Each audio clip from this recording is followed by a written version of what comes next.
Hi guys, welcome to Pencil College.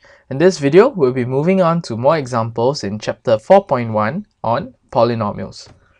Okay, so in example number 4, we're asked to evaluate p3 and p-1 if px is given as this function over here. So all we want to do is to realize that the function is in the form px. Okay, so if we are looking for p of 3, so if we're looking for p of 3, then actually all we need to do is to substitute x equals to 3 into, so sub x equals to 3 into px. So p of 3 is equals to 3 cubed, okay, over here, minus 2 times 3 plus 1. So all I'm doing here is to substitute all the x with the number 3. And simplifying this using a calculator, we will just arrive at 22. Now how about p of -1? So for p of -1, we will simply substitute. So we will sub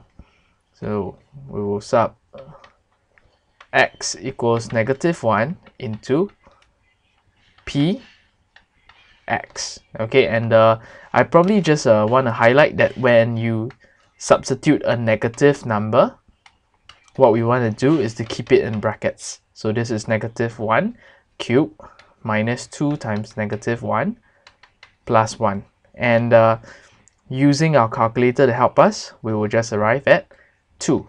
Okay, so therefore, p of 3 is 22. And p of -1 is just 2. Okay, so I hope this wasn't too difficult for you. Let's move on, and let's try the same two functions, p3, or rather, let's try the same two values, x equals 3 and x equals -1, on a different function.